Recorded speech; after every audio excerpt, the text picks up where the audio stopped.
You are trapped in a frictionless casino mathematically engineered to silently bleed you dry. That glowing banking app is a psychological weapon. Stick with me to the absolute end because the radical, analog rebellion I am about to reveal won't just shock you. It will literally save your life.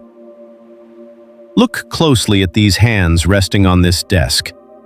Do you see the chipped burgundy polish? The slight involuntary tremor drumming against the wood? This is the raw, unfiltered evidence of a week spent merely surviving in a world mathematically designed to silently bleed you dry.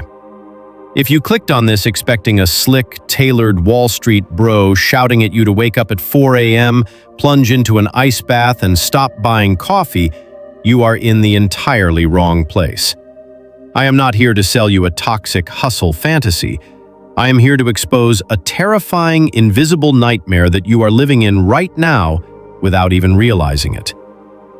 At Money Glow Up 02 warmly welcomes you to a space where the illusions are shattered and the truth is finally spoken.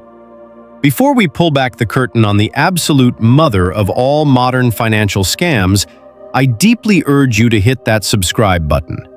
Your subscription is the vital heartbeat of this community, giving me the fierce motivation to keep unmasking these systemic traps and bringing you the profound, life-saving strategies we so desperately need to survive. Now, let us talk about the ghost in your pocket. You open your banking app. The cold lens of your phone scans your exhausted face.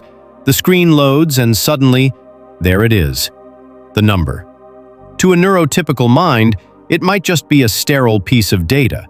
But if you have an ADHD or autistic brain, that glowing screen is a paralyzing psychological weapon. I call it the freeze. You stare at that digital balance and your prefrontal cortex simply flatlines. Your rational mind completely logs off. You see the mounting credit card debt. You see the bleeding checking account. And instead of making a logical, pragmatic decision, a primal terror takes over. You just want to hurl your phone into a freezing river and disappear into the silent woods.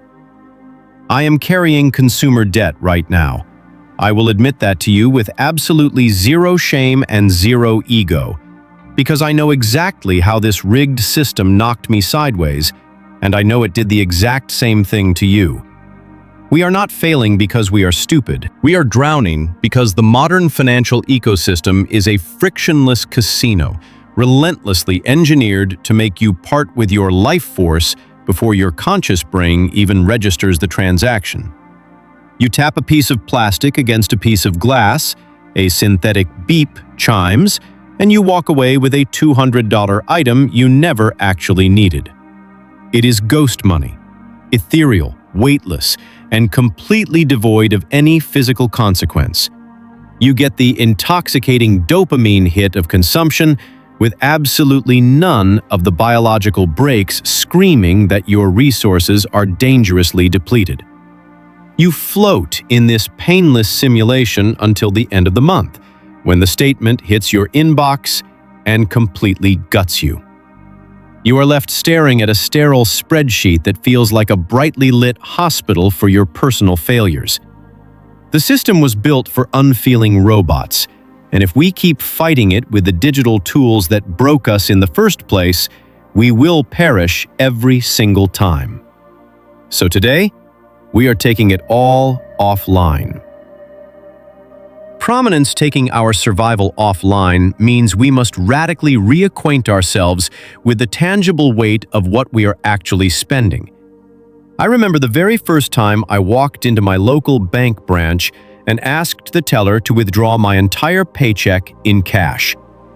My heart was pounding so hard, I thought the security guard was going to pull me aside. We have been conditioned to feel like carrying our own money is somehow illicit or dangerous. Yet we feel totally safe letting a faceless tech conglomerate hold our entire livelihood in a digital cloud. When she handed me that stack of bills, something profound shifted in my chest. It had a smell. It had a texture. It had actual physical gravity. For a brain that struggles with object permanence, out of sight literally means out of mind.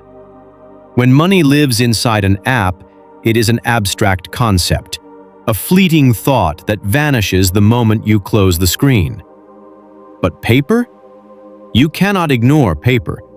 You have to physically hold it, count it, and most importantly, you have to watch it leave your hands.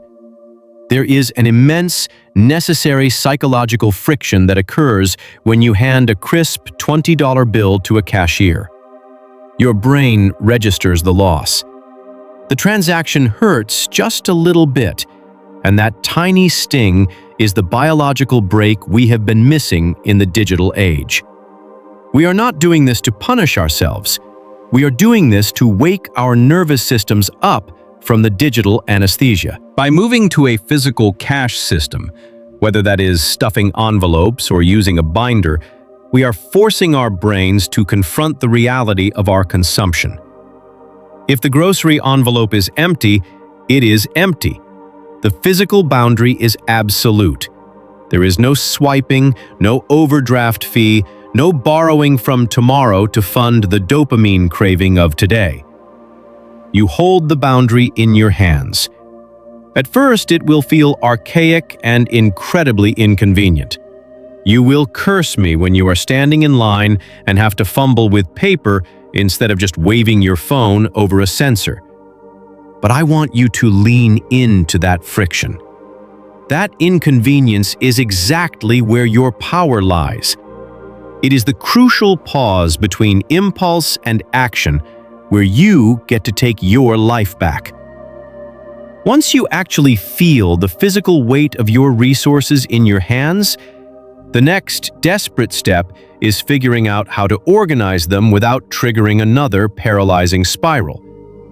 Traditional financial gurus will tell you to sit down on Sunday night, open a blindingly white Excel sheet, and meticulously track every single cent into highly specific, unyielding categories. I tried that for years, and every single time, it ended with me sobbing at my kitchen table, feeling like an absolute failure. Spreadsheets are constructed by linear thinkers for linear thinkers. My brain is not a straight line.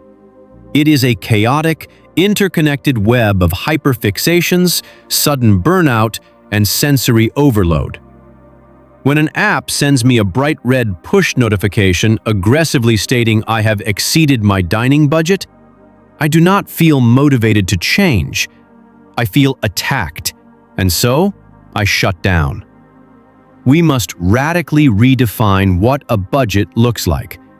It is not a cage designed to keep you trapped and miserable. It should be a cozy, padded room where you can safely bump into the walls without sustaining any permanent damage. We are taking our planning entirely onto physical paper. I use colored markers, highlighters, and messy hand-drawn boxes. There is a bizarre, deeply human comfort in crossing out a number with a real pen.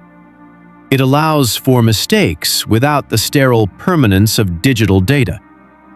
In this analog system, we have to build in profound forgiveness. I have a physical envelope specifically labeled for mindless dopamine spending. I fund it with real cash. When I have a day where my executive function completely collapses and I desperately need to buy an overpriced iced coffee just to feel alive, I pull from that envelope. There is zero guilt, zero shame, and absolutely no red notification telling me I ruined my financial future. The money was allocated for survival, and I used it to survive. By creating this tactile, visual map of our resources, we bypass the paralyzing perfectionism that keeps us trapped. You do not need to be a mathematician. You just need to be a human being holding a pen, giving your money physical directions so it stops wandering off into the digital void. Building that safe, physical space for your finances naturally brings up the one monster we have been desperately trying to avoid looking at in the eye: the debt. There is a toxic morality attached to debt in our society. We are constantly fed this narrative that having a credit card balance is a direct reflection of a weak character, a lack of discipline, or just plain laziness. Let me shatter that illusion for you right now. Your debt is not a moral failing.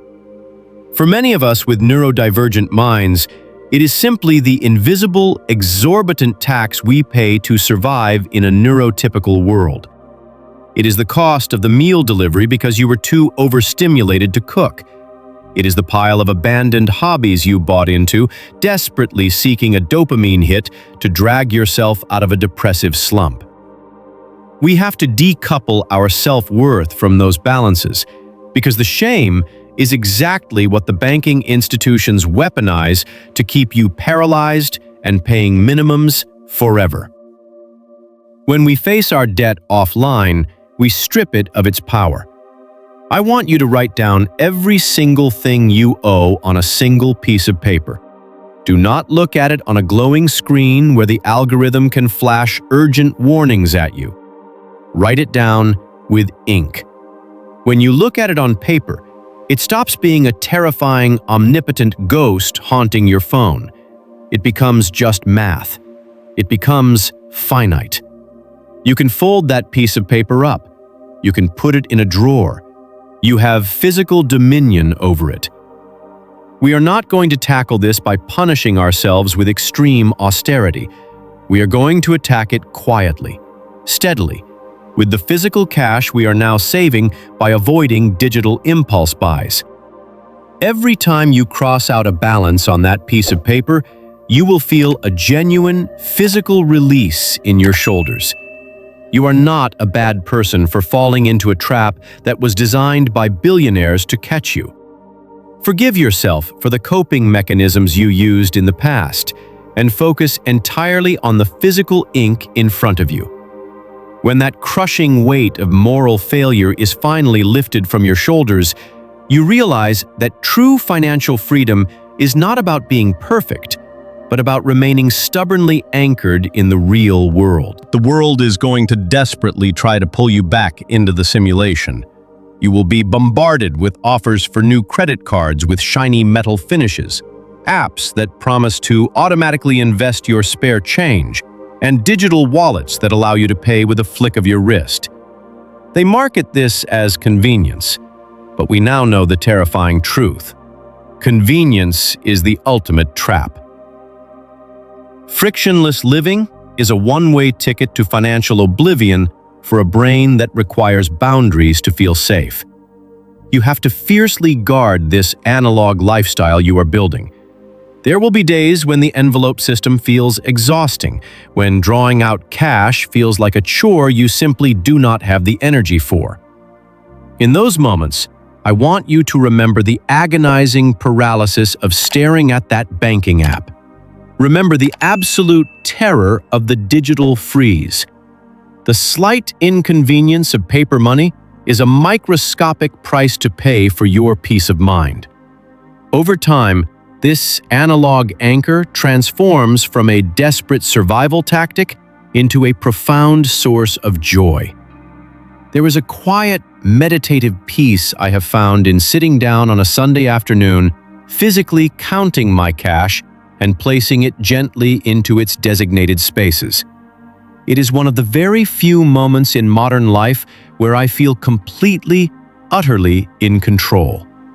I am no longer a passive passenger on a high-speed train heading toward a cliff.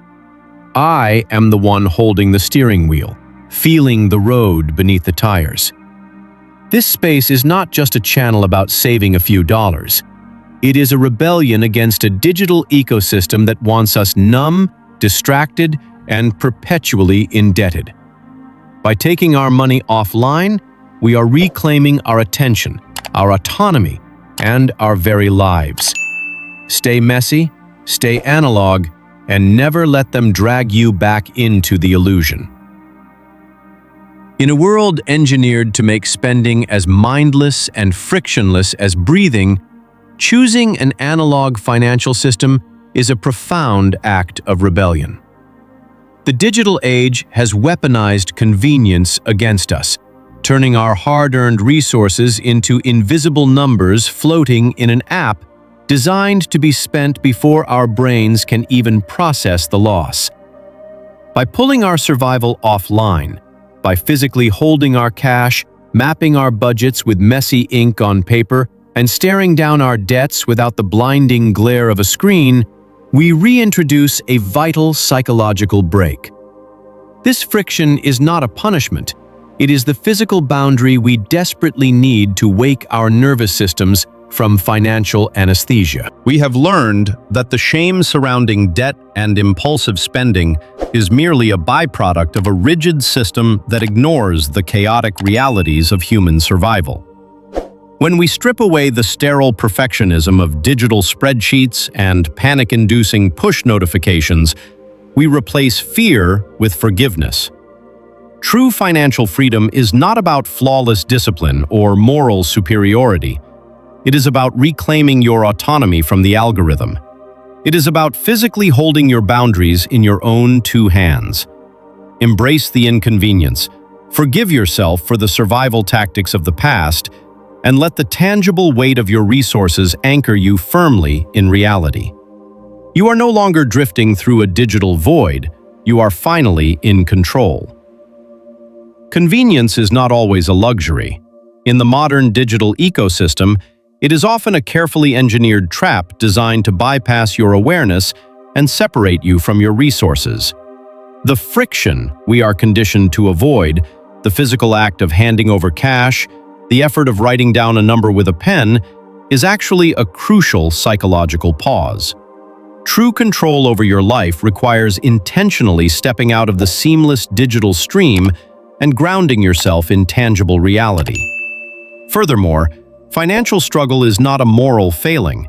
It is simply math, and math can be managed once stripped of its digital intimidation. Identify your weak point.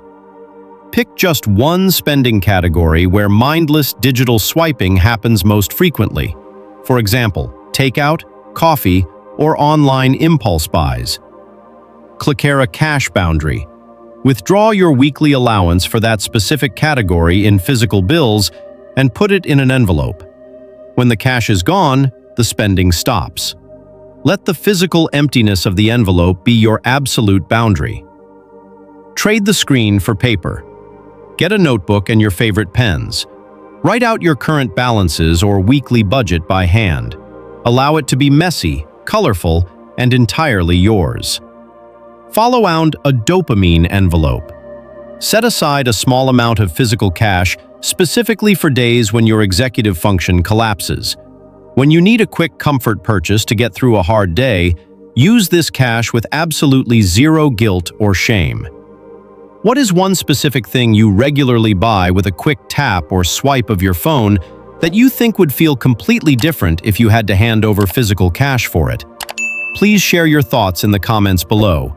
I would love to read your perspectives so we can all learn from each other's experiences. If you found this content helpful and want to continue reclaiming your life from the algorithm, please hit that subscribe button to support the channel. It gives me the motivation to keep creating more meaningful content for you.